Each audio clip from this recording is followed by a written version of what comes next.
shows that a figure in front of Levi was painted over, probably a page Veronese eliminated to achieve a better balance in the center of the painting. The position of Levi's head was changed slightly, perhaps because the page was removed.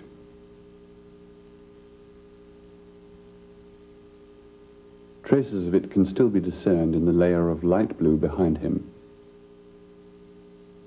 Veronese appears to have rarely had second thoughts.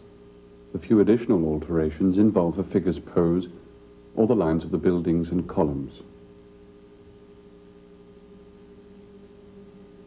Veronese liked to inundate space with figures and compose pairs of opposites. A pug-nosed profile appears behind Levi's flawless features. Behind Judas's gloomy face is an angelic Da Vinci-style figure. An African stands behind the pale chef.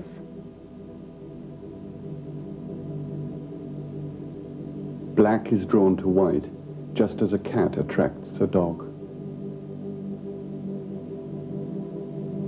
The use of opposites is also characteristic of the color schemes.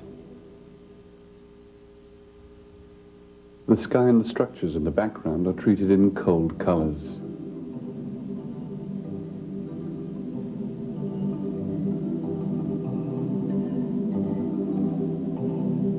Conversely, the architectural elements in the foreground are treated in warm colors. This technique emphasizes the impression of depth already created by the perspective.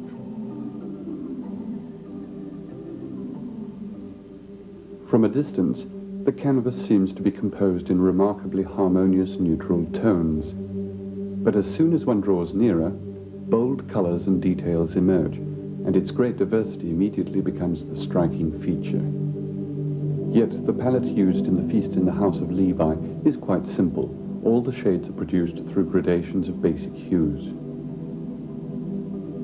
And a balance of color is achieved throughout the entire painting.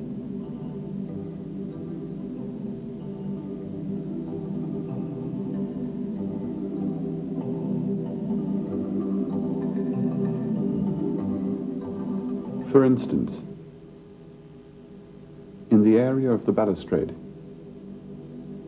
a range of reds and a range of yellows counterbalance a range of warm grays.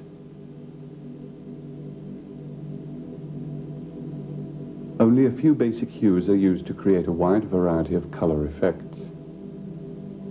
But what makes Veronese's chromatic scheme even more distinctive is the contrasting of complementary colors. The two greens of the main figure's coat are precisely complementary to the pinks of the Negro. The scheme is sometimes even more complex. The blue in St. Peter's garment is placed between the bright yellow of the figure standing and the red worn by Levi. However, if we mix the two latter colors, we would obtain an orange complementary to the blue. All the colors in this central area are tied in together and meticulously distributed to achieve an intense luminosity. The painting remained in the Santi Giovanni e Paolo refectory for nearly 2 centuries. Today it hangs in the Galleria dell'Accademia. In 1697, a fire again destroyed the convent. It is said that a monk cut the canvas in 3 and rescued it by taking it out a window. Once restored, the painting still hung on the back wall when the Pope visited Venice, as depicted by Guardi in 1786. Confiscated by Napoleon's army, the feast in the house of Levi spent 12 years at the Louvre. Returned to Italy at the fall of the Empire, it was placed in the Convent of Charity, later transformed into the Galleria dell'Accademia to house the works of Venetian painters. At that time, a cornice was added above the canvas, an apparent extension of the painted architectural elements.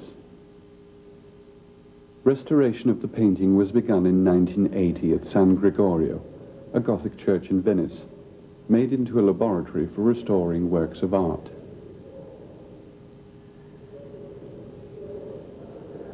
The old mastic used to glue the 3 sections of canvas was removed. snags and tears were repaired.